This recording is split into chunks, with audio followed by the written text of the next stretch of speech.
अस्सलामु अलैकुम वरहमतुल्लाहि वबरकातुहू। बिस्मिल्लाहिर रहमानिर रहीम। अल्हम्दुलिल्लाहि रब्बिल आलमीन वस्सलातु वस्सलामु अला सय्यिदिल मुरसलीन नबियना मुहम्मद व अला आलिहि व सहबिहि अजमाइन। अम्मा बाद फ़क़द क़ाल अल मुअल्लिफ़ हफ़िज़हुल्लाहु तआला अल फ़स्लुस सानी ज़ुहूरुल बिदअ फ़ी हयातिल मुस्लिमीन वल अस्बाब अल्लती अद्दत इलैहा। अव्वलन ज़ुहूरुल बिदअ फ़ी हयातिल मुस्लिमीन व तहतहु मसअलतान। अल मसअलतुल ऊला वक़्तु ज़ुहूरिल बिदअ। क़ाल शेखुल इस्लाम इब्न तैमिय्या रहमहुल्लाह वअलम अन्ना आम्मतल बिदअ अल मुतअल्लिक़ा बिल उलूम वल इबादात इन्नमा वक़अ फ़िल उम्मति फ़ी अवाख़िरि अहदिल खुलफ़ाइर राशिदीन कमा अख़बरा बिहि नबी सल्लल्लाहु अलैहि वसल्लम हैसु क़ाल मन यइश मिनकुम फसयरा इख्तिलाफ़न कसीरा फ़अलैकुम बिसुन्नति व सुन्नतिल खुलफ़ाइर राशिदीन अल महदीयीन मिन बादी। अल हदीस। মহান আল্লাহর সমস্ত প্রশংসা, সালাত এবং সালাম নাযিল হোক প্রিয় নবী মুহাম্মদুর রাসূলুল্লাহ সাল্লাল্লাহু আলাইহি ওয়াসাল্লামের উপর। আজকে এই শনিবারে আকীদাতুত তাওহীদের দর্সের বিষয়বস্তু হচ্ছে মুসলিম জীবনে বিদআতের সূচনা বা সূত্রপাত এবং বিদআতের কারণসমূহ। কেন মুসলিম সমাজে বিদআতের ছড়াছড়ি হয়েছে আর মুসলিম জীবনে বিদআত কোন সময় চালু হয়েছে এবং কোন জায়গায়, কোন দেশে, কোন শহর থেকে প্রথম বিদআতগুলি চালু হয়েছে, একটি গুরুত্বপূর্ণ বিষয় আজকে রয়েছে। লেখক আল্লামা শেখ সালেহুল ফৌজান হাফিজাহুল্লাহ তাআলা বলছেন, আল ফাসলুস সানি, বিদআত সম্পর্কে দ্বিতীয় অধ্যায়। যুহুরুল বিদআ ফি হায়াতিল মুসলিমিন, মুসলিম জীবনে বিদআত সমূহের সূচনা, ওয়াল আসবাব আল্লাতী আদ্দাত ইলাইহা, এবং সেসব কারণ যা বিদআত পর্যন্ত পৌঁছিয়েছে, অর্থাৎ বিদআত মুসলিম সমাজে জেগে ওঠার বা বিদআতি কর্মকাণ্ড চালু হওয়ার কারণ সমূহ। প্রথমত বলছেন যুহুরুল বিদআ ফি হায়াতিল মুসলিমিন, মুসলিম জীবনে বিদআত সমূহের সূত্রপাত। এর মধ্যে দুইটি বিষয় রয়েছে। তাহতাহু মাসআলাতান, এতে দুইটি বিষয় নিয়ে আলোচনা হবে। আল মাসআলাতুল উলা, প্রথম মাসআলা হচ্ছে বা প্রথম বিষয় হচ্ছে ওয়াক্তু যুহুরিল বিদআ। বিদআ হচ্ছে বিদআতুনের বহুবচন। বিদআত সমূহের সূত্রপাত বা শুরুর সময়কাল কখন মুসলিমদের ইতিহাসে বা ইসলামের ইতিহাসে, উম্মতে মুসলিমার ইতিহাসে বিদআত শুরু হয়েছে, এ হচ্ছে প্রথম বিষয়। কালা শেখুল ইসলাম ইবনে তাইমিয়া রাহিমাহুল্লাহ, ইমাম শেখুল ইসলাম ইবনে তাইমিয়া রাহমাতুল্লাহ আলাইহি বলছেন, মাজমুল ফতাওয়া 10ম খণ্ড 354 পৃষ্ঠা রয়েছে। তার 37 খণ্ডে যে মজমুয়ে ফতাওয়া রয়েছে, খুব বড় কিতাব, তার 10ম খণ্ডে রয়েছে। বলছেন, ওয়ালাম, হে মুসলিম জেনে রাখো, আন্না আম্মাতাল বিদআ আল মুতাআল্লিকা বিল উমুম ও বিল উলুম ওয়াল ইবাদাত, অধিকাংশ বিদআত যা আকীদা এবং ইবাদতের সাথে সম্পর্কিত। এখানে উলুম বলতে ইলমের বহুবচন, আকীদা বোঝানো হয়েছে, ইবাদতের পাশাপাশি ইলম, কারণ আকীদা হচ্ছে প্রথম জ্ঞানের বিষয়। ইলমের ক্ষেত্রে মানে আকীদার ক্ষেত্রে, ইলমের ক্ষেত্রে বিদআত আবার কি হয়? তো ইলমের ক্ষেত্রে মানে আকীদার ক্ষেত্রে, বিশ্বাসের ক্ষেত্রে, আর ইবাদত বন্দেগীর ক্ষেত্রে যেসব বিদআতগুলি চালু হয়েছে মুসলিম সমাজে, সেগুলি কখন? ইন্নামা ওয়াকা ফিল উম্মতি ফি আওয়াখির আহদিল খুলাফায়ে রাশিদিন, এই বিদআতগুলির সূত্রপাত হয়েছে, শুরু হয়েছে এই বিদআতগুলি খুলাফায়ে রাশিদিনদের আমলের শেষ দিকে, খুলাফায়ে রাশিদিনের জামানার শেষ জামানায়। খুলাফায়ে রাশিদিনের জামানা কতদিন পর্যন্ত চলেছে? কত হিজরি পর্যন্ত? নবী করিম সাল্লাল্লাহু আলাইহি ওয়াসাল্লাম বলেছেন, আল খিলাফাতু ফি উম্মতি 30 সানা, আমার উম্মতে খেলাফত চলবে, মানে খেলাফত আলা মিনহাজের নবুয়া, একেবারে 100% নবী করিম সাল্লাল্লাহু আলাইহি ওয়াসাল্লামের তরিকায় বা নবুয়াতের তরিকায় খেলাফত চালু থাকবে। কতদিন? 30 বছর। তা 30 বছর খেলাফত চললো। আর নবী করিম সাল্লাল্লাহু আলাইহি সাল্লামের ইন্তেকাল হচ্ছে 11তম হিজরি, মানে যদি মহরম থেকে বছর শুরু করা হয়, মহরম থেকে বছর শুরু করা হয় যেভাবে চলছে আরবি মাস, তাহলে জিলহজ মাসে বছর শেষ হয়ে গেল 10ম হিজরি। তারপরে মুহররম, সফর, রবিউল আউয়ালের 12 তারিখে নবী করিম সাল্লাল্লাহু আলাইহি সাল্লামের ইন্তেকাল। তাহলে 11 হিজরির প্রথম দিকেই নবী করিম সাল্লাল্লাহু আলাইহি সাল্লামের ইন্তেকাল, তাই না? তাহলে আর 30 বছর লাগালে কত হয়? 41 হিজরি। আর যদি নবী সাল্লাল্লাহু আলাইহি সাল্লামের হিজরতের সময় থেকে শুরু করা যায়, মুহররম থেকে বছর শুরু না, হিজরতের সময় থেকে, তো নবী করিম সাল্লাল্লাহু আলাইহি ওয়াসাল্লাম হিজরত করেছেন রবিউল আউয়াল মাসে, তা রবিউল আউয়াল মাসে হিজরত করেছেন আর রবিউল আউয়াল মাসে ইন্তেকাল করেছেন। তাহলে রবিউল আউয়াল থেকে রবিউল আউয়াল পুরোপুরি কত বছর হয়? মদিনার জীবন 10 বছর হয়। আর 30 বছর হচ্ছে খেলাফতের আমল। আবু বকর সিদ্দিক রাদিয়াল্লাহু তাআলা 2 বছর, ওমর রাদিয়াল্লাহু তাআলা আনহু 10 বছরের একটু বেশি, 10 বছর কয়েক মাস, ওসমান রাদিয়াল্লাহু তাআলা 12 বছর কয়েক মাস, আর আলী রাদিয়াল্লাহু তাআলা আনহু প্রায় 5 বছর। মিলান কত বছর হয়? 2 বছর, 2 বছর ধরেন। আর তারপরে 10 বছর, তাহলে 12, আর 12 হচ্ছে ওসমান রাদিয়াল্লাহু তাআলা 12 24, আর 5 বছর। হ্যাঁ, আর ওই যে প্রত্যেকে 12 বছর একটু বেশি, 10 বছর একটু বেশি, আর আবু বকর সিদ্দিক 2 বছর একটু বেশি, সব মিলিয়ে আর 1 বছর, তাহলে কত হয়ে যায়? 30 বছর পুরা হয়ে যায়। 30 বছর পুরা হয়ে যায়, একটু কম থাকবে, ওই ঘাটতিটা পূরণ হবে, পুরোপুরি 40 পুরা হবে হাসান রাদিয়াল্লাহু তাআলা আনহু 6 মাসের খেলাফত দিয়ে। পঞ্চম খলিফা রাশেদিন, খলিফা রাশেদের পঞ্চম খলিফা রাশেদ বলা হয় হাসান বিন আলী রাদিয়াল্লাহু তাআলা আনহুকে। তিনি 6 মাস পরে খলিফা ছিলেন, তিনিও খলিফা রাশেদ। আর তারপরে তিনি দেখলেন যে মুসলিমদের 2 দলে বড়ই কলহ আর বিবাদ আর যুদ্ধ বাঁধতে যাচ্ছে, যার ফলে তিনি নিজে থেকে বিরক্ত হয়ে ছেড়ে দিলেন যে আমার এই খেলাফতের কোনো প্রয়োজন নেই, মুআবিয়া তুমি নিয়ে যাও বাবা, ছেড়ে দিলেন। তিনি নিজেই তানাজুল করে দিস। তানাজুল আজকাল যারা এখানে থাকে বুঝেন, মানে কফিল আপনাকে যদি ছেড়ে দেয়, রিলিজ করে দেয় আপনাকে, যে অন্য কফিল কাছে চলে যায়, এটা কি বলছেন? তানাজুল, মানে নিজের হক ছেড়ে দেওয়া, এটাকে তানাজুল বলা হয়। তো আপনার মালিক আপনাকে নিয়ে এসছে, আপনার কফিল, সে নিজের হকটা ছেড়ে দিল যে আমার কাছে আর থাকা তোমার জন্য জরুরি নয়, তুমি যেখানে ইচ্ছা যেতে পারো, এটাকে তানাজুল বলা হচ্ছে। তানাজুল নেমে যাওয়া নিজের হক থেকে। তিনি বলেন যে আমার এই খেলাফতের কোনো প্রয়োজন নেই, লোকেরা আমাকে খলিফা বানিয়েছে, আমি আসলে চাই না, তুমি না। তখন থেকে খেলাফতে রাশেদা শেষ, তখন থেকে মুলুকিয়াত শুরু হয়, রাজতন্ত্র শুরু হয়। কিন্তু রাজাদের মধ্যে সবচাইতে ভালো রাজা, এবং তাকেও খলিফা বলা হয়েছে, কিন্তু খলিফা রাশেদ বলা যাবে না, খলিফা রাশেদ বলা যাবে না, তিনি মুআবিয়া রাদিয়াল্লাহু তাআলা আনহু। তো রাজতন্ত্র যদি নাজায়েজ হইতো বা আপত্তি করা হইতো, তো সেই যুগে বড় বড় সাহাবায়ে কেরাম বেঁচে ছিলেন, তাবেঈনদের যুগ, সাহাবীদের যুগ, তারা এত বড় ভুলের উপর চুপ থাকবেন নাকি? তাহলে মওদুদি মতবাদ একটি ভ্রান্ত মতবাদ, যে রাজতন্ত্র হচ্ছে জাহিলিয়াত, মওদুদি আর ইখওয়ানি মতবাদ যে বলছে, এটি ভ্রান্ত একটি মতবাদ। তার মানে এই মতবাদের কথা সাহাবারাও জানতেন না, এই মতবাদের কথা তাবেঈনরাও জানতেন না, নাহলে তারা আপত্তি করতেন। আর না হলে জানতেন, তারপরেও তারা হককে গোপন রেখেছেন, হয় জানতেন না, অজ্ঞ ছিলেন নাউজুবিল্লাহ সাহাবায়ে কেরাম তাবেঈন, আর না হলে জানতেন, তারপরে জানার পরে কেউ যদি আমল না করে, তাহলে তাকে কি বলবেন? সত্যকে গোপনকারী। সঠিক ইসলামের তারা ছিলেন না, তারা সঠিক ইসলামের সাহাবা তাবেঈনরা ছিলেন না, এই মওদুদি মতবাদে বিশ্বাসী আর ইখওয়ানি মতবাদে বিশ্বাসীরা রয়েছে। সাহাবায়ে কেরামরা কখনো কখনো তারা ভুলের ওপর থাকতে পারেন না। ইবনে তাইমিয়া রাহমাতুল্লাহ আলাইহি বলছেন যে খোলাফা রাশেদিনদের শেষ আমলে কি হয়েছে? বিদআতের সূত্রপাত হয়েছে বা সূচনা হয়েছে। তার আগে বিদআত ছিল না। তাহলে কামা আখবারা বিহি নবী সাল্লাল্লাহু আলাইহি ওয়াসাল্লাম, যেমন নবী করিম সাল্লাল্লাহু আলাইহি ওয়াসাল্লাম এই সম্পর্কে জানিয়েছেন, হাইসু কাল, তিনি বলেন, মাইয়াইশ মিনকুম, আবু দাউদের একটি হাদিস, আবু দাউদ তিরমিজিতে হাদিসটি রয়েছে, হাদিস হাসান সহিহ তিরমিজি বলেছেন, তোমাদের মধ্যে যারাই দীর্ঘদিন আয়ু পাবে, মাইয়াইশ মিনকুম, ফাসায়ারা ইখতিলাফান কাসীরা, সে বা তারা অনেক মতবিরোধ দেখবে, ইখতিলাফ শুরু হবে মুসলিম উম্মায়।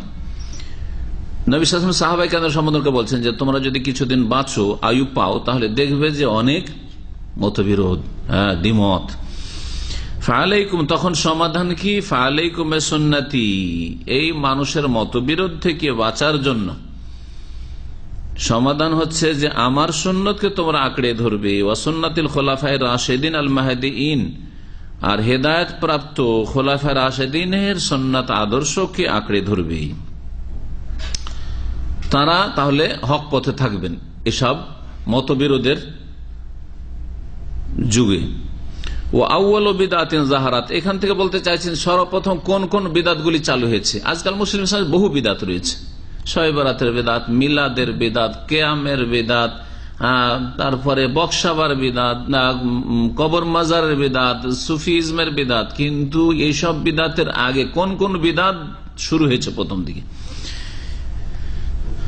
খুব গুরুত্বপূর্ণ আলোচনা এখানে। ও আউয়ালু বিদআতিন যাহারাত, সর্বপ্রথম যে বিদাতের সূত্রপাত হয়েছে বিদাতুল কদরি, তাকদীর অস্বীকার করার বিদাত, কাদরিয়াদের বিদাত। কাদরিয়া যারা তাকদীরকে অস্বীকার করে, ভাগ্য বলে কিছু নেই, মানুষ যা করে তাই হয়, তার আগে আল্লাহর পক্ষ থেকে কোনো কিছু নির্ধারণ নেই, যেটা নির্ধারণ ছিল আল্লাহ রাব্বুল আলামিন লিখে রেখেছেন, এসব তারা মানত না।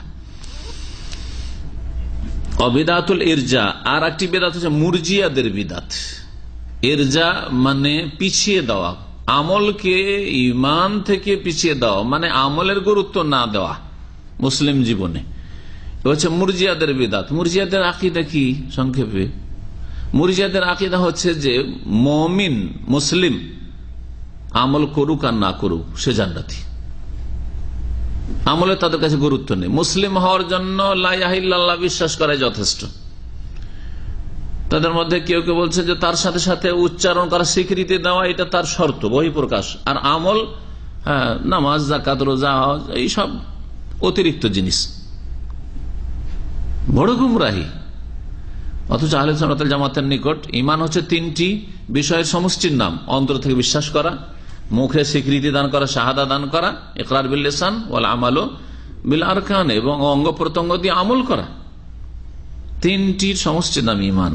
তো এই মুরজিয়া ফিরকা একটি গোমরাহরা বেরিয়েছিল, যাদের কাছে আবু বকর সিদ্দিকের ঈমান আর একটা ফাসেক চোর ডাকাতের ঈমান এই জামানার সমান, কারণ তাদের কাছে ঈমান কম বেশি হয় না আর আমলের কোনো গুরুত্ব নেই। অবিদাতুত তাশাইয়্যু, আর শিয়া রাফেজিদের বিদাত, যারা সাহাবায়ে কেরামদেরকে সকলকে গালমন্দ করে, একমাত্র কয়েকজন সাহাবী বা নবী সাল্লাল্লাহু আলাইহি ওয়াসাল্লামের আলে বাইত যাদেরকে বলে থাকে তাদের ভাষায়, তাদের ছাড়া 5 জন সাহাবী ছাড়া।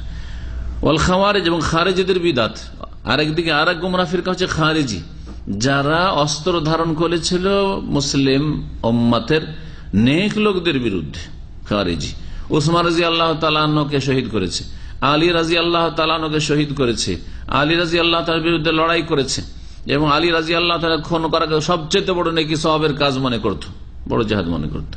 ধর্মের নামে গুমরাহ হয়েছে। আজকাল জঙ্গি যতগুলি রয়েছে, যতগুলি জঙ্গি দল, যতগুলি সন্ত্রাসী রয়েছে, ইসলামের দোহাই দিয়ে করেছে, যেমন বর্তমানে দায়েশরা, এরা হচ্ছে এই খারেজিদের সন্তান। ইয়াকতুলুনা আহলাল ইসলাম, তাদের সঙ্গে ভবিষ্যৎবাণী করেছেন যে ওদের লক্ষণ হচ্ছে তারা মুসলিমকে খুন করবে, ওয়ায়াদাউনা আহলাল আওসান, আর মুশরিকদেরকে নিয়ে তাদের কোনো মাথের ব্যথা নেই, বরং মুশরিকদের সাথে কাফের ইহুদি নাসারাদের সাথে তারা ভিতর ভিতর মিলে আছে। ওয়ালামা হাদাসাতিল ফুরকা, তাহলে এইগুলি বিদআত প্রথম দিকে শুরু হয়েছে। খারিজিরা আলী রাদিয়াল্লাহু তাআলা খুন করছে, তার মানে খলিফা রাশিদের জামানায় খারিজি জন্মে গেছে।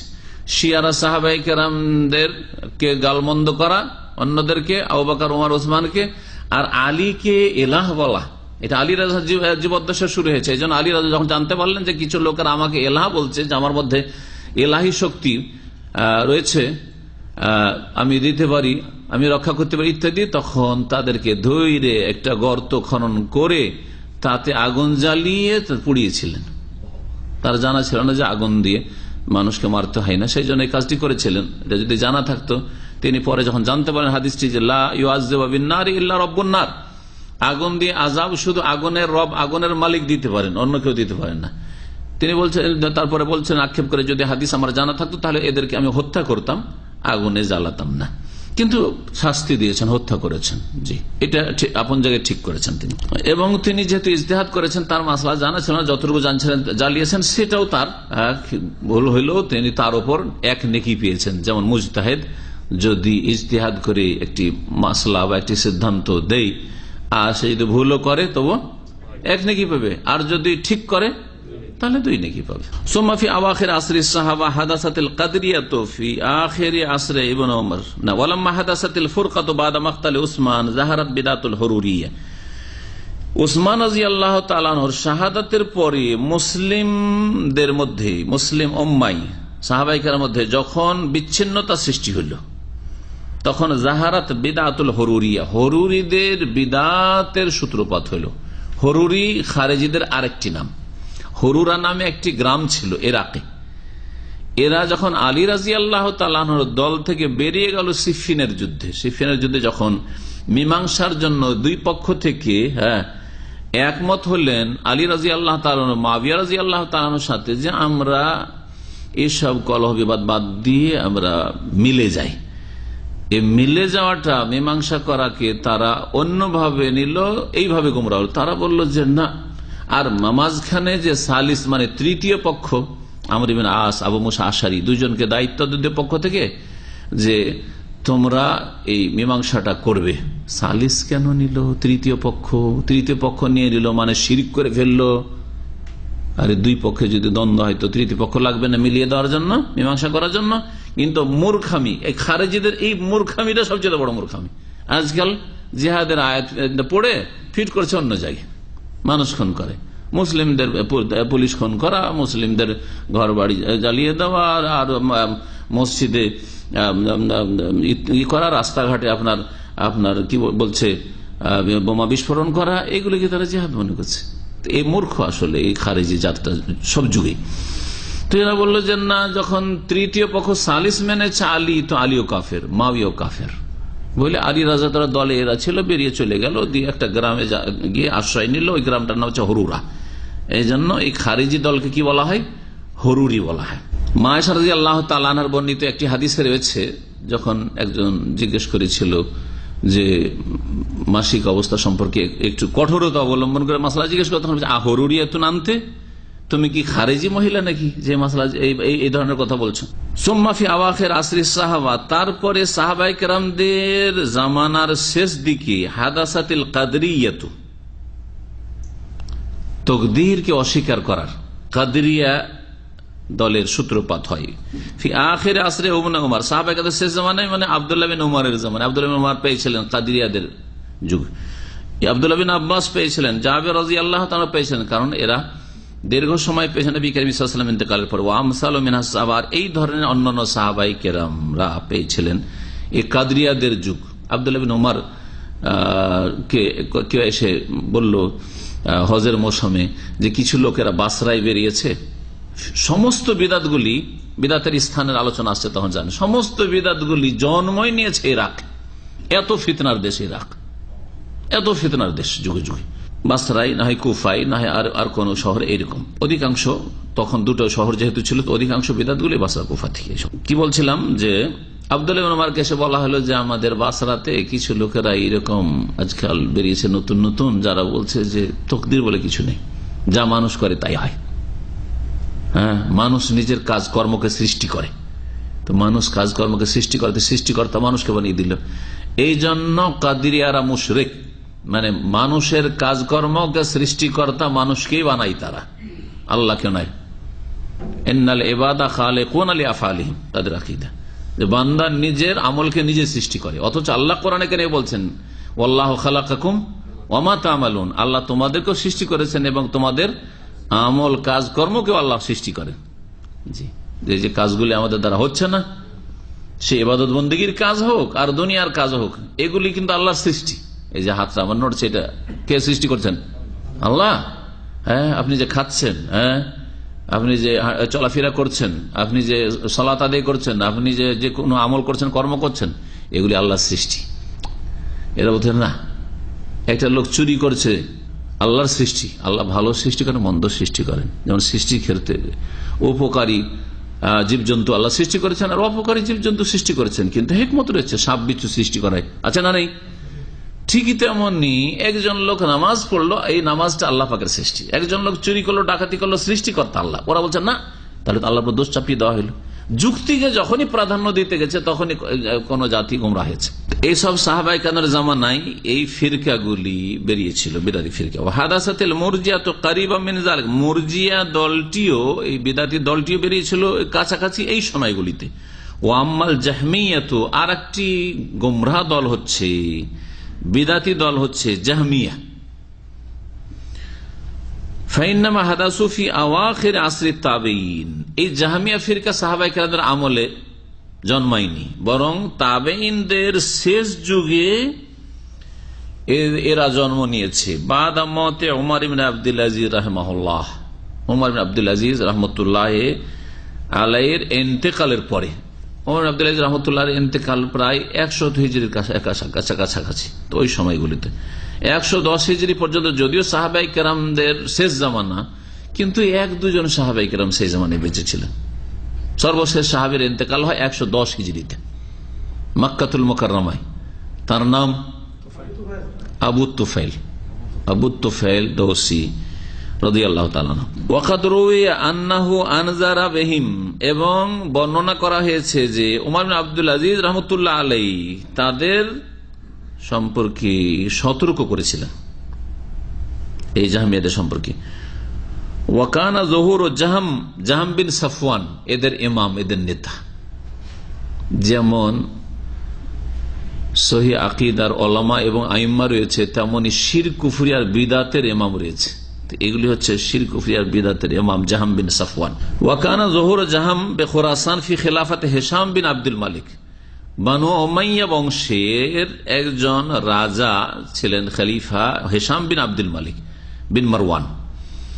এই হিশাম বিন আব্দুল মালিকের খেলাফত আমলে খোরাসানে জাহাম নামে একজন জন্মায়।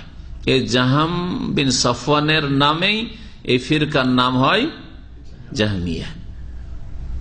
যতগুলি কোরআন সুন্নাহ থেকে দূরের বাতিলপন্থী বিদাতি দল উপদল জন্মেছে, সবগুলি সম্পর্কে একটি লক্ষণ মনে রাখবেন, যে তারা কোন ব্যক্তির সাথে অথবা স্থানের সাথে সম্পৃক্ত, কোন ব্যক্তির সাথে অথবা কোন স্থানের সাথে সম্পৃক্ত। রাসূলুল্লাহ সাল্লাল্লাহু আলাইহি ওয়াসাল্লামের সাথে, সাহাবায়ে কেরামদের সাথে না, কোরআন সুন্নাহর সাথে না। এটা হচ্ছে লক্ষণ।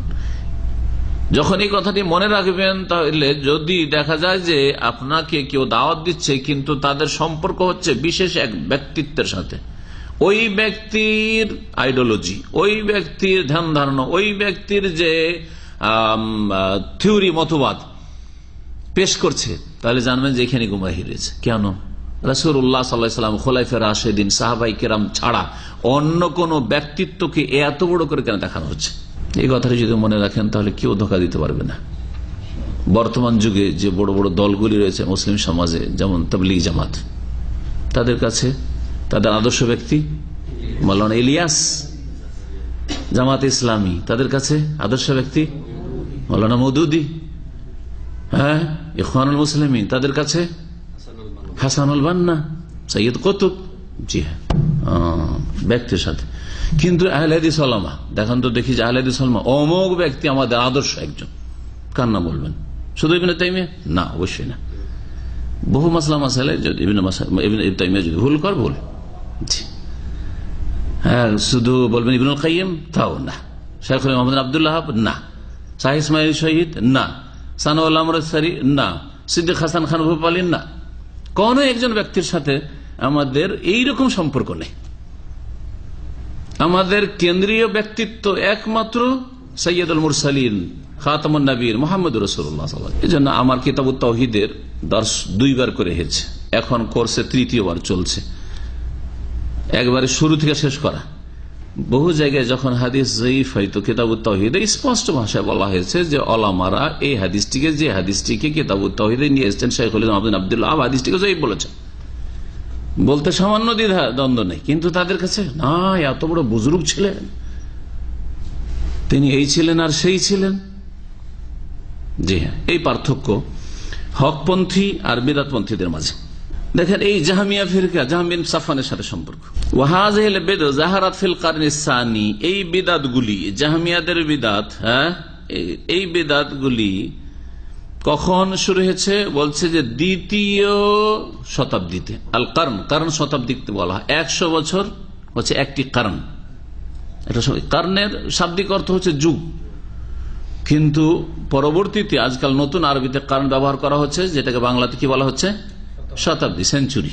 জি, শতাব্দী। তো দ্বিতীয় শতাব্দী তার মানে 100 হিজরি পার হওয়ার পরে দ্বিতীয় শতাব্দী, মানে 101 থেকে শুরু করে 200 পর্যন্ত, এটা হচ্ছে দ্বিতীয় শতাব্দী। দ্বিতীয় শতাব্দী 200-র পর থেকে 201 থেকে শুরু করে 300 পর্যন্ত, এটা তৃতীয় শতাব্দী।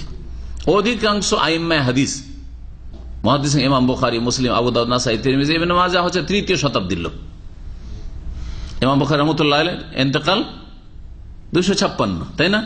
তৃতীয় শতাব্দীর। তাহলে এবার দেখবেন ওয়াসসাহাবাতু মওজুদুন ওয়াকাদ আনকারু আলা আহলিহা, যখন বিদআতগুলি চালু হয়, প্রথম দিকে যে বিদআতগুলি বলা হইল, সাহাবায়ে কেরাম তখন জীবদ্দশায় ছিলেন এবং তারা এই বিদআতীদের উপর আপত্তি করেছেন, বিদআতীদের প্রতিবাদ করেছেন।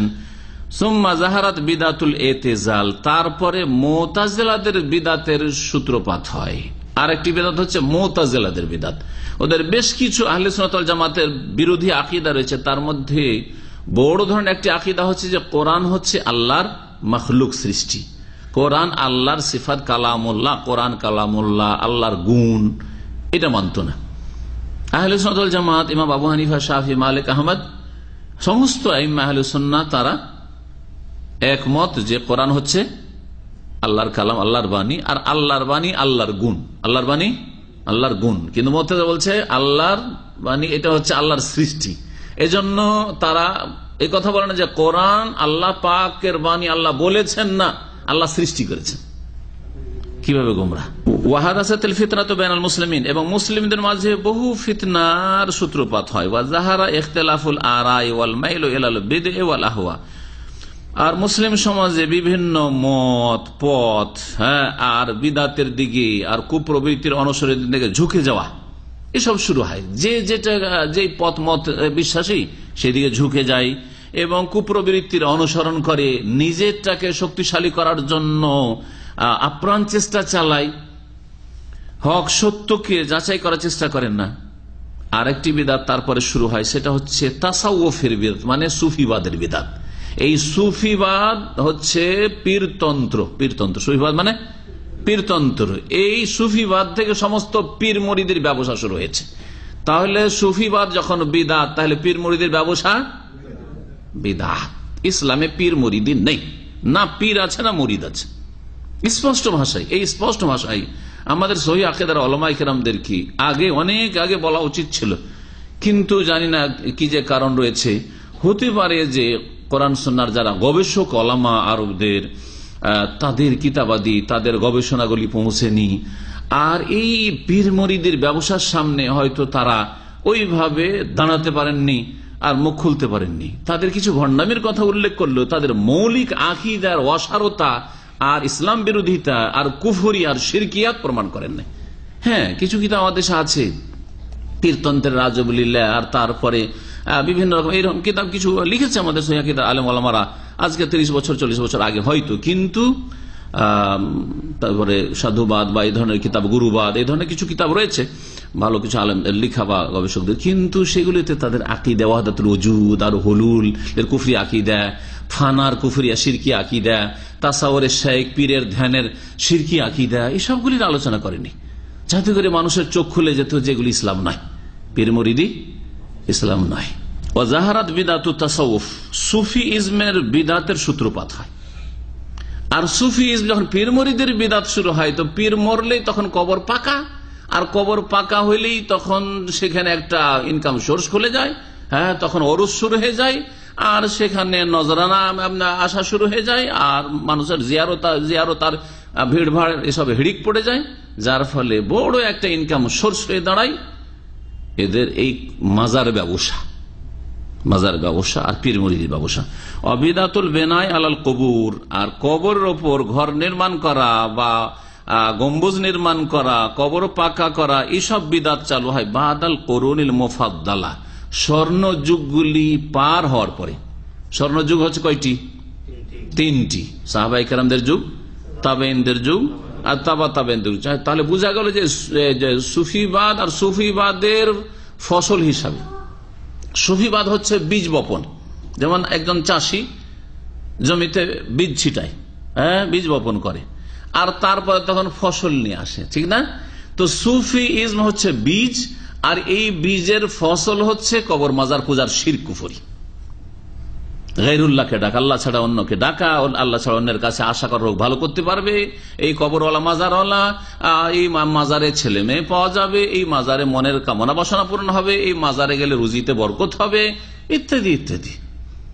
এসব বড় শিরক কুফরি যা আল্লাহ ছাড়া কেউ করেন না, সেগুলি দিয়ে দেওয়া হয় কবর মাজারকে কবর পাকা করার বিদাতের মাধ্যমে।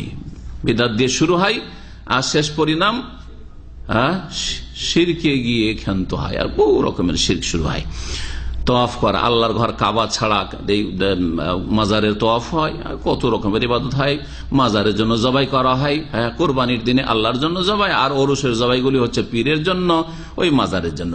ওয়াহাকাযা কুল্লামা তাআখারাল ওয়াক্ত, আর এইভাবে যত সময় যেতে থাকি, মানে যত নবী সাল্লাল্লাহু আলাইহি ওয়াসাল্লামের আমল থেকে, জামানা থেকে সময় অতিক্রম করতে থাকি, জাদাতিল বিদউ, তত বেশি বিদাতের ছড়াছড়ি হয়, ওয়া তানাওয়াত, আর বহু রকমের বিদাত জন্ম নেই। এ হচ্ছে বিদাতের সূচনার সময়কাল সম্পর্কে আলোচনা। আল মাসআলাতুস সানিয়া, দ্বিতীয় বিষয় হচ্ছে মাকান ও যুহুরিল বিদআ, বিদাতের সূত্রপাত বা সূচনার স্থান, কোন জায়গা থেকে বিদাত চালু হয়েছে, কোন জায়গা থেকে, কোন এলাকা থেকে বিদাত চালু হয়েছে। বলছেন এই সম্পর্কে তাখতালিফুল বুলদানুল ইসলামিয়াত ফি যুহুরিল বিদআ ফিহা, বিদাতের সূচনার ক্ষেত্রে মুসলিম শহরগুলি বিভিন্ন রকমের অবস্থা রয়েছে। মুসলিম শহরগুলির বিভিন্ন অবস্থা রয়েছে, মানে এক এক বিদাত এক এক শহরে, এক এক দেশে চালু হয়েছে, এক এক এলাকায় চালু হয়েছে। কালা শাইখুল ইসলাম ইবনে তাইমিয়া রাহিমাহুল্লাহ তাআলা, ইমাম শাইখুল ইসলাম ইবনে তাইমিয়া রাহমাতুল্লাহ আলাইহি বলছেন, ফাইনাল আমসার আল কিবার আল্লাতী সাকানাহা আসহাবু রাসূলিল্লাহ সাল্লাল্লাহু আলাইহি ওয়াসাল্লাম ওয়া খারাজা মিনহাল ইলমু ওয়াল ঈমানু খামসাতুন। বলছেন যে বড় বড় শহরগুলি, আমসার মিসরের জামা, আর মিসর মানে শহর। আজকাল তো মেসর একটা দেশের নাম, তাই না? কিন্তু এমনি মিসর মানে হচ্ছে শহর। যেমন মদিনা একটি শহরের নাম হয়ে গেছে, মদিনাতুর রাসূল, কিন্তু আসলে মদিনা মানে হচ্ছে সিটি, মদিনা মানে শহর। জি, তো নবী সাল্লাল্লাহু আলাইহি ওয়াসাল্লামের শহর মদিনাতু রাসূলিল্লাহ ছিল, মদিনাতু রাসূলিল্লাহ সাল্লাল্লাহু আলাইহি ওয়াসাল্লাম, আল্লাহ রাসূলের শহর। তারপরে রাসূলুল্লাহকে সংক্ষেপ করে দিয়ে নাম হয়ে গেছে ওর কি আল মদিনা, আল মদিনা। আর নাম ওরা লাগিয়ে দেওয়া হয়েছে, মানে উজ্জ্বল বা আলোকিত। জি, পরবর্তীতে নাম লাগানো হয়েছে, কিন্তু নবী সাল্লাল্লাহু আলাইহি ওয়াসাল্লাম সাহাবায়ে কেরাম কি বলতেন? মদিনাতু রাসূলিল্লাহ বা মদিনাতুর রাসূল বা আল মদিনা বলতেন তারা। আল মদিনাল মুনাওয়ারা কথাটিও সাহাবায়ে কেরামদের জামানায় ছিল না। যদিও যদি শিরক মুক্ত, বিদাত মুক্ত হয়ে যদি মদিনা মুনাওয়ারা শব্দটি ব্যবহার করে তো কোনো দোষের কথা নেই। যেমন মক্কাতুল মুকাররমা বলছি, সম্মানিত মক্কা, ওই রকম মদিনা মুনাওয়ারা বললে কোনো দোষ নাই।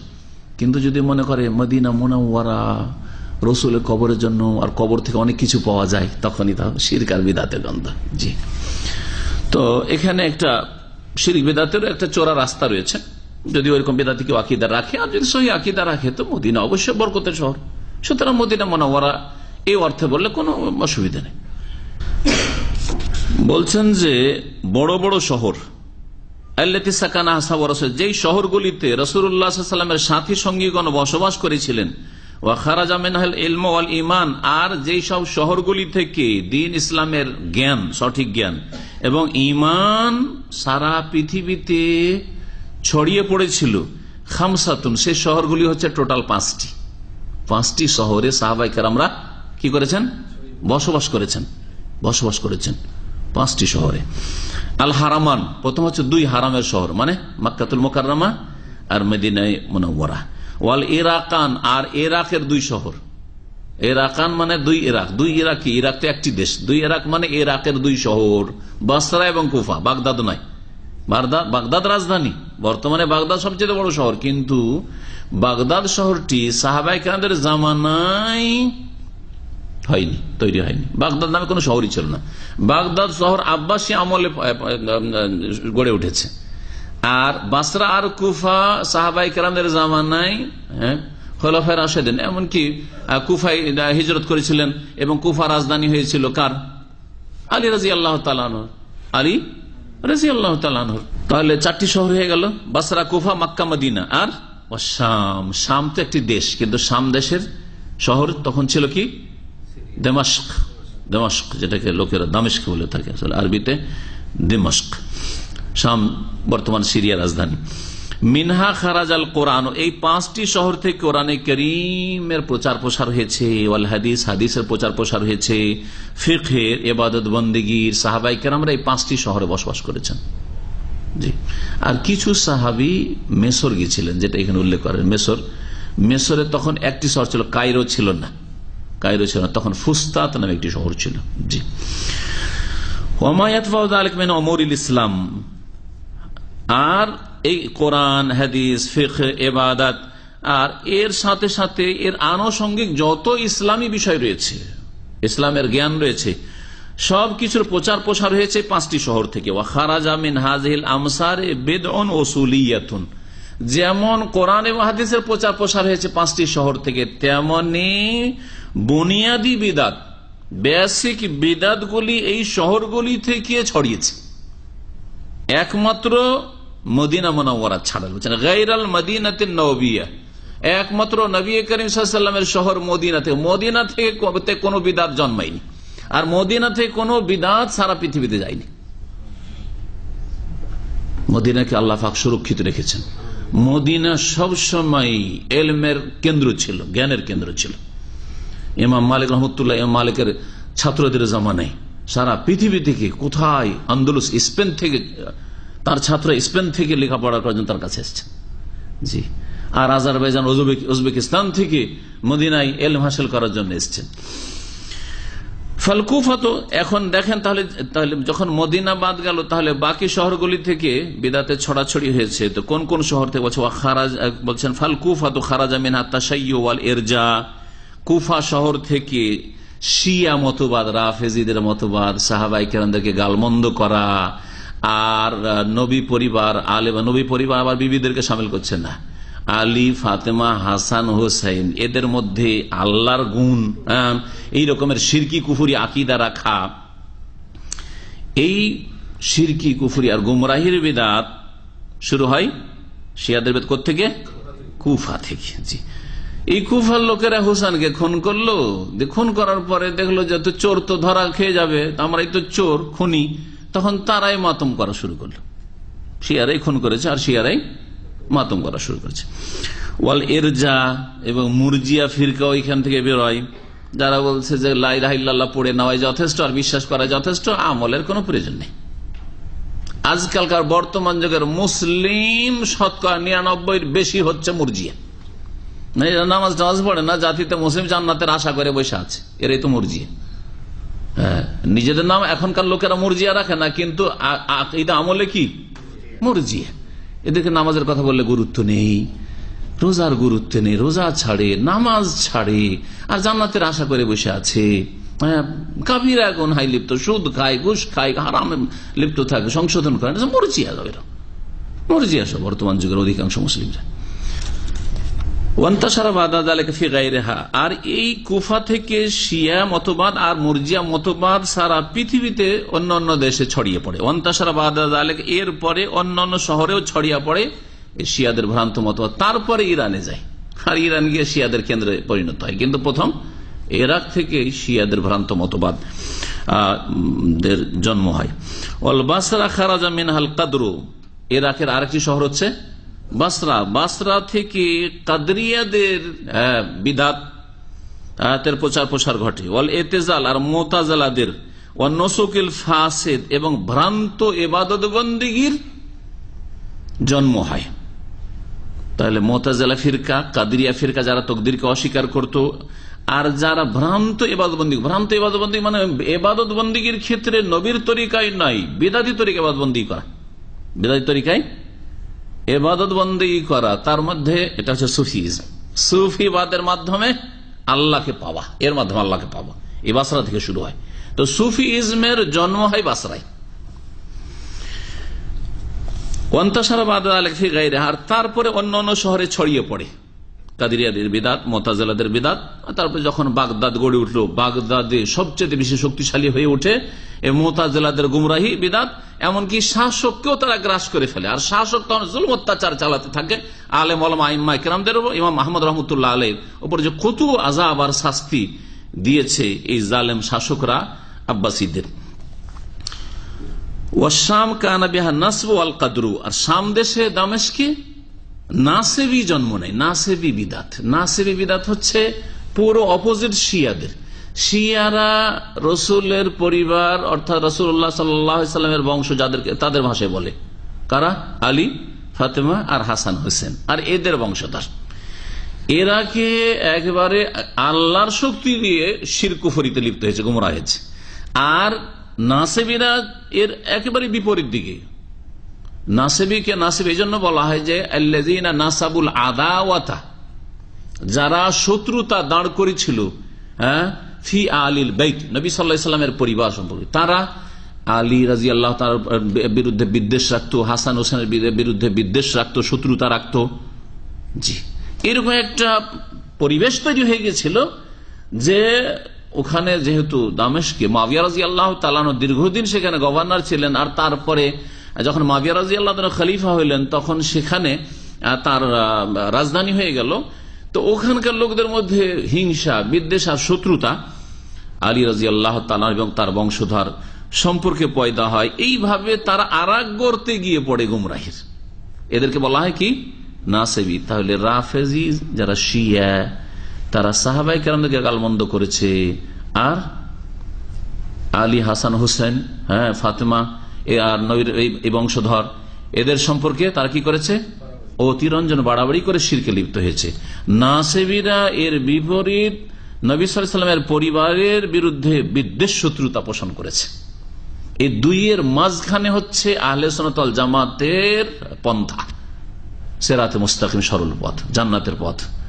যে আহলে সুন্নাত ওয়াল জামাত আমরা সাহাবায়ে কেরামদের সকলকে ভালোবাসি, শিয়া রাফিজদের মতো আবু বকর, ওমর, উসমানকে গাল দিনা তাদেরকেও ভালোবাসি। আর নাসেবিদের মতো আলী, ফাতেমা, হাসান হোসেন তাদেরকে গালমন্দ করে তাদের বিরুদ্ধে আমরা হিংসা বিদ্বেষ রাখি না, তাদেরকেও সমানভাবে ভালোবাসি। যেমন আবু বকর, ওমর, উসমানকে ভালোবাসি, তেমনি আলী, হাসান হোসেন আর আলী বাইত, নবীর পরিবার বর্গ, তাদেরকে সমানভাবে ভালোবাসি। ওয়াম্মাত তাজাহুম, আর জাহমিয়া মতবাদ, ফাইন্নামা যাহারা ফি নাহিয়াত খোরাসান, এই জাহমিয়াদের জন্ম হয়েছে খোরাসানের দিকে। খোরাসান বর্তমান আফগানিস্তানে রয়েছে, আফগানিস্তানে খোরাসানে। ওয়াহুয়া শাররুল বিদআত, যতগুলি বিদআত জন্ম নিয়েছে তার মধ্যে সবচেয়ে নিকৃষ্ট বিদআত হচ্ছে এই জাহমিয়াদের বিদআত। জাহমিয়ারা তা বলতে আল্লাহ রাব্বুল আলামিন, আল্লাহ আছেন কিন্তু আল্লাহর কিছুই নেই, আল্লাহর কিছুই নেই। আল্লাহর সব গুণকে অস্বীকার করত, আল্লাহর নাম গুণাবলীকে অস্বীকার করত, গুণাবলীকে অস্বীকার করত। আল্লাহ রাব্বুল আলামিন কোথাও নেই। আশারি মাতুরিদি যে মতবাদ, তারা বিকৃতি ঘটায়। আল্লাহর হাত আছে কিন্তু কুদরতি হাত, বুঝা গেছে না? এটা হচ্ছে আমাদের দেশীয় মতবাদ। এই জন্য বলে আল্লাহর কুদরতি হাত, আল্লাহর চক্ষু মানে রক্ষণাবেক্ষণ, আল্লাহ পাকের চেহারা মানে সত্তা। এগুলো তাওয়িল করেছে আশারি মাতুরিদিরা। আমাদের দেশের বিদাতি আলেম সমাজ এই তাওয়িলে আশারি আর মাতুরিদি মতবাদে বিশ্বাসী। আর জাহমিয়ারা এদের চাইতে আরো আগে বেড়ে বলছে আল্লাহর কোনো গুণই নেই, আল্লাহর কোনো হাতই নেই, কুদরতি হাত নেই, আসল হাত নেই, কোনো হাত নেই, কিছু মানে না। আল্লাহর উপরে চেহারা নেই, আল্লাহর কিছুই নেই, আল্লাহর কিছুই নেই, না কিছুই নেই, নেই কিছু, ব্যাস। আল্লাহু আলাম। তো এইভাবে গোমরাহ হয়েছে। এ হচ্ছে জাহমিয়াদের বিদআত। এর সাথে জাহমিয়ারা যে কাফের, ইমাম বুখারী রাহমাতুল্লাহ আলাইহি স্পষ্ট করেছেন, এবং সহিহ বুখারীর শেষ দিকে যে চ্যাপ্টারটি রয়েছে, সর্বশেষ চ্যাপ্টার, সেটা হচ্ছে কিতাবুত তাওহীদ। কিতাবুত তাওহীদে জাহমিয়াদের ভ্রান্ত মতবাদের খণ্ডনে তিনি বেশ কিছু অধ্যায় কায়েম করেছেন। তার মধ্যে একটি, জাহমিয়ারা বলতো যে আল্লাহ পাক নেকি গুনাহ ওজন করবেন না, নেকি গুনাহ কোনো কিছু ওজন হবে না। কি করে ওজন হবে? বলছে কি করে ওজন করা যাবে? ওজনের জন্য ওয়েট লাগবে, কি করে ওজন হবে? কিন্তু আজকে ওই কথাটি কেউ বলবে না, একটা অমুসলিমে বলবেন না আজকে ভাই তাপমাত্রা আমার শরীরে কতটা জ্বর আছে, বা এই রুমে কতটা টেম্পারেচার আছে, রাস্তাঘাটে কতটা এখন টেম্পারেচার আছে, ওজন হচ্ছে না? হচ্ছে না, ওজন হয়ে যায়। সুতরাং নেকি কেমন করে ওজন হবে আর গুনাহ কেমন করে ওজন হবে, এখন আর যুক্তি যারা বুঝে তারাও অস্বীকার করবে না, কিন্তু জাহামিয়ারা অস্বীকার করেছে। এই জন্য সর্বশেষ অধ্যায় হচ্ছে সহিহ বুখারীর বাবু কওলিল্লাহি তাআলা ওয়া নাযাউল মাওয়াজিন আল কিসতা লিয়াউমিল কিয়ামাহ, কিয়ামতের দিনে আল্লাহ পাক ন্যায়ের দাঁড়ি পাল্লা কায়েম করবেন। তারপরে হাদিস, শেষ হাদিস নিয়ে এসে সুবহানাল্লাহি ওয়া বিহামদিহি কালিমাতানে খাফিফাতান আল লিসান সাকিলাতান ফিল মিজান হাবিবাতান ইলার রহমান সুবহানাল্লাহি ওয়া বিহামদিহি সুবহানাল্লাহিল আযীম। সাকিলাতান ফিল মিজান, দাঁড়ি পাল্লায় কি হবে? খুব ওজনসই হবে, ভারী হবে। তাহলে বোঝা গেল দাঁড়ি পাল্লা আছে। সুতরাং জাহামিয়াদের মতবাদ হাদিস বিরোধী আর আয়াত বিরোধী, কোরআন বিরোধী, এ কথা প্রমাণ করেছেন ইমাম বুখারী রাহমাতুল্লাহি আলাইহি। যাই হোক, এই সব বিদাতি দল। আর বললাম এতক্ষণ পর্যন্ত বিদাত কোন কালে শুরু হয়েছে আর কোন জায়গায় শুরু হয়েছে, কোন স্থানে শুরু হয়েছে, কোন কোন শহরে শুরু জন্ম নিয়েছে, এ সম্পর্কে আলোচনা হলো। ওয়াকানা যুহুরুল বিদআ বিহাসবিল বুদ আনিদ দারিন নববিয়্যা, এই বিদাতগুলি যে সূত্রপাত হয়েছে, যত দূরে মদিনা থেকে তত বেশি বিদাত জন্মেছে ওখানে। মদিনা যেহেতু এলমের কেন্দ্র, জ্ঞানের কেন্দ্র, মদিনার আশেপাশে বিদাত জন্ম নিতে পারেনি। এর থেকে বোঝা যায় যে এলমের নূর কোথাও যদি জ্যোতি থাকে তাহলে সেখানে গুমরাহি আশ্রয় নিতে পারবে না।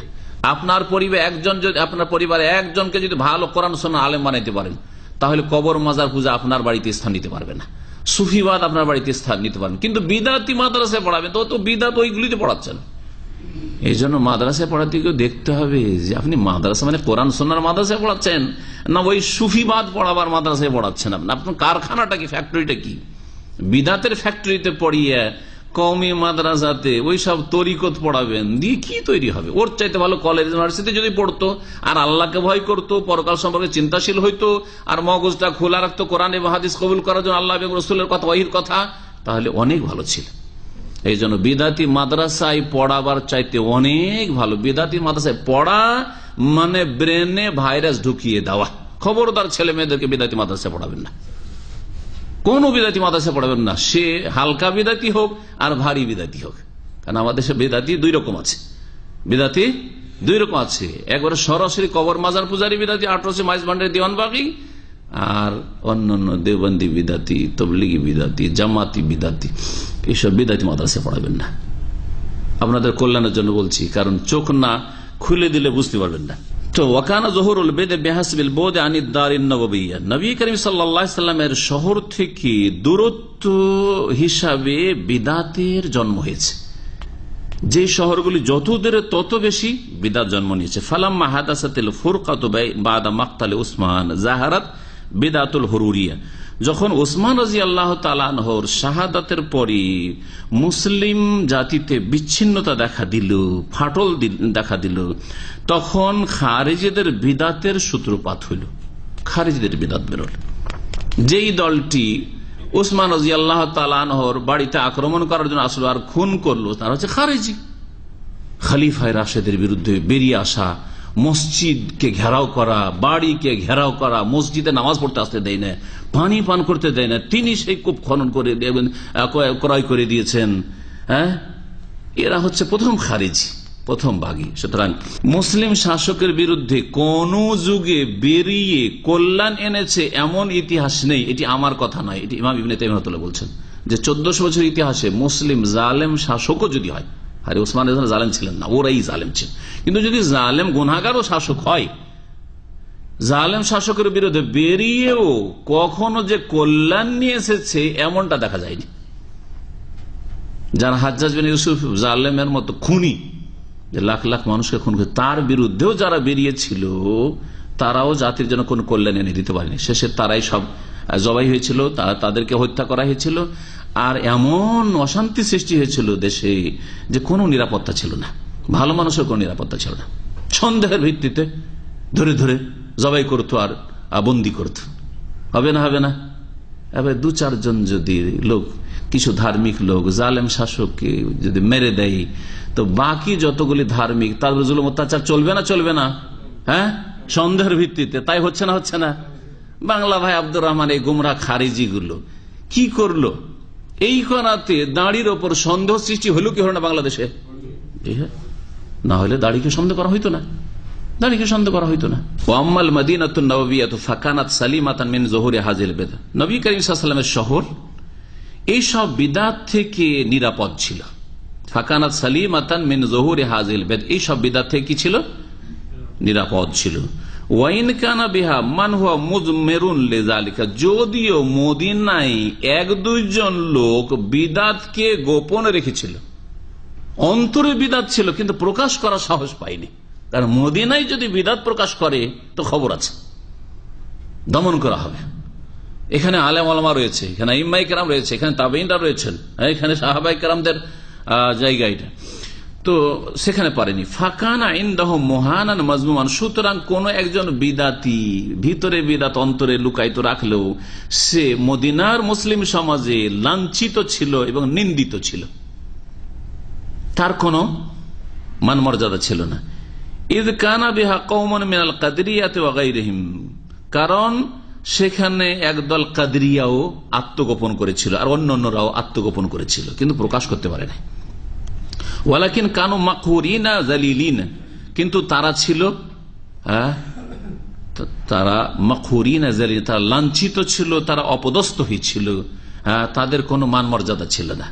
দেখেন একটা বিদাতি বক্তা বাংলাদেশে ভারতে বুক ফুলিয়ে বক্তব্য করছে, আর হাজার হাজার লাখ লোক শ্রোতা হিসাবে তার মাহফিলে হাজির হচ্ছে না হচ্ছে না? সেখানে বুক ফুলিয়ে, কিন্তু সৌদি আর বুক ফুলিয়ে বিদাতি বক্তব্য করতে পারবে? এখানে যদি বিদাতিও আসে তো সোজা হয়ে সাপের গর্তে ঢোকার মতো সোজা হয়ে ঢুকবে। ও তাওহীদের কথা একটু বলবে, সুন্নতের কথাই বলবে, আজে বাজে কথা বলতে সাহস পাবে না। জি, তো ওই রকম মদিনাতুর রাসূল সাল্লাল্লাহু আলাইহি ওয়াসাল্লামের অবস্থা ছিল যে কিছু বিদাতি থাকলেও লাঞ্ছিত, অপদস্থ এবং তুচ্ছ হয়ে, আর কেউ চিনত না তাদেরকে, এইভাবে তারা আত্মগোপন করে থাকতো, তাদের কোনো সেখানে এমন কোন মানিজ্য ছিল না। বেখালাফি তাশাইয়্যু ওয়াল ইরজা ফিল কুফা, এর বিপরীত কুফাতে শিয়া মতবাদ আর মুরজিয়া মতবাদ মাথা চাড়া দিয়েছিল একবারে। খোলাখুলি শিয়াদের প্রচার চলছে, খোলাখুলি সেখানে মুরজিয়াদের প্রচার ধর্মকর্ম চলছে। ওয়াল ইতিজাল মুতাজিলাদের ধর্মকর্ম, বিদআতে নুসাক, আর যারা ধর্মের নয় ভ্রান্ত ইবাদত গুজার, এই যে সুফিদের বিদআত বাসরাই ছিল, খোলাখুলি বাসরাই। এই যে আপনার কি বলছে রাবিয়া বাসরি, কোথাকার? বাসরা শহরের, এই জন্য তো রাবিয়া বাসরি বলা হচ্ছে। রাবিয়া বাসরি এক হাতে কি নিয়ে, লোটায় পানি, এক লোটা পানি, আর এক হাতে আগুন নিয়ে দিয়েছে দৌড় রাস্তায়। এটা বাসরাতে সম্ভব হয়েছে, মদিনায় সম্ভব হইতো না। কোথায় যাচ্ছেন, কোথায় যাচ্ছেন? বলছে আজকে যাচ্ছি জান্নাত আর জাহান্নামের জন্য। কি জন্য? বলছে যে যারা জান্নাতের আশায় ইবাদতবন্দি করে তাদের আশাকে একবার গুড়িয়ে দেব, আশাকে নিরাশায় পরিণত করবো। এই একটু আগুন দিয়ে কি করব? জান্নাতকে জ্বালিয়ে ছারখার করে দেব, আর এই এক লোটা পানি দিয়ে জাহান্নামকে নিমিয়ে দিয়ে একবার নিশ্চিন্ন করে দেব, যাতে করে জাহান্নামের ভয়ে কেউ ইবাদত না করে আর জান্নাতের আশায় কেউ ইবাদত না করে। তাহলে কি করতে হবে? সুফিদের ভ্রান্ত মতবাদ যে আল্লাহর প্রেমে, আল্লাহর ইশকে ইবাদতবন্দি করতে হবে, জান্নাতের ভয়ও না, আশাও না, আর জাহান্নামের ভয়ও না। অথচ কোরআনে কারিমে একাধিক আয়াতে বলেছেন খাউফাম ওয়া তামা, ভয়, আল্লাহর আযাবের ভয়ে এবং আল্লাহর নিয়ামতের আশায় ইবাদতবন্দি করবে, দোয়া করবে, এসব কথা কোরআনে কারিমে রয়েছে। ইন্নাহুম কানু ইউসারিউনা ফিল খায়রাত ওয়া ইয়াদউনানা রাগাবান ওয়া রাহাবান, সূরা আম্বিয়াতে রয়েছে, সূরা সাজদাতে রয়েছে। তো আল্লাহ পাক রব্বুল আলামিন আমাদের হেফাজত করেন। তারপরে বলছেন যে ওয়ান নাসব বিশাম, এইরকমই নাসিবীদের বিদআত খুব মাথা উঠায় শাম দেশে। ফাইন্নাহু কানা জাহিরান, সেখানে এগুলি মাথা চাড়া দিয়েছিল। ওয়াকাল সাবাতা ফিস সহিহ, আর সহিহ হাদিসে রয়েছে নবী করিম সাল্লাল্লাহু আলাইহি ওয়াসাল্লাম থেকে বর্ণিত আন্না দাজ্জাল লা ইয়াদখুলুহা, দাজ্জাল মদিনায় ঢুকতে পারবে না, বাসরায় ঢুকবে, কোফায় ঢুকবে, দাম্মামে ঢুকবে, কিন্তু মদিনায় আর মক্কায় দাজ্জাল প্রবেশ করতে পারবে। ওয়ালাম ইয়াজালিল ইলমু ওয়াল ঈমান যাহিরান ইলা জামানে আসহাবে মালিক, আর সর্বদা ইলম ইসলামিক জ্ঞান এবং ঈমান ইমাম মালিক রহমতুল্লাহ আলাইহির ছাত্রদের যুগ পর্যন্ত মদিনায় বড়ই শক্তিশালী হয়েছিল, ইলমের প্রচার প্রসার হইত। আর এটা ছিল কোন শতাব্দী? বলছেন ওয়াহুম মিন আহলিল কারনির রাবি, আর এরা ছিলেন চতুর্থ শতাব্দীর লোক। তার মানে চতুর্থ শতাব্দী পর্যন্ত মদিনায় সারা পৃথিবী থেকে মানুষ ইলম হাসিল করার জন্য আসত। আর ওই যুগটা আলহামদুলিল্লাহ এখন আবার ফিরে এসছে। আজকে 50 বছর থেকে, খুব বেশি না হইল 50 বছর ফিরে এসছে আবার, যে মদিনার চাইতে বেশি কোথাও ইসলাম সম্পর্কে শিখতে পারবেন এরকম কোন জায়গা আমার জানা নেই। সে কেউ শিখুক আর না হয় কেউ পেট ব্যবসা করুক শিখার নামে এসে, সেটা আলাদা কথা। সবাই যে শিখে যাবার, সবাই বড় বড় আলেম হবে সেটা জরুরি নয়। মদিনায় পড়ে গিয়ে অনেকে ঘাস ছিলছে, অনেকে গিয়ে ট্রাভেল এজেন্সি খুলে পেটের ব্যবসা করছে, অনেকে গিয়ে আর কিছু করছে, কিন্তু কথা হচ্ছে সেটা তো আর দলিল নাই। যদি কেউ এলম শিখতে চায় তো এলম শেখার সুযোগ রয়েছে মদিনা ইউনিভার্সিটির জামে ইসলামিয়াতে এবং মসজিদে নববীতে। যেই এলম শেখানো হয় মসজিদে নববীতে এবং মদিনা ইউনিভার্সিটিতে, সেটা পৃথিবীর কোন শহরে হয় না। ফাম্মাল উসুল সালাসাল মুফাদ্দালা ফালাম ইয়াকুন ফিহা বিল মদিনাতি নববিয়াতি বিদআতুন যাহিরা আলবাত্তা।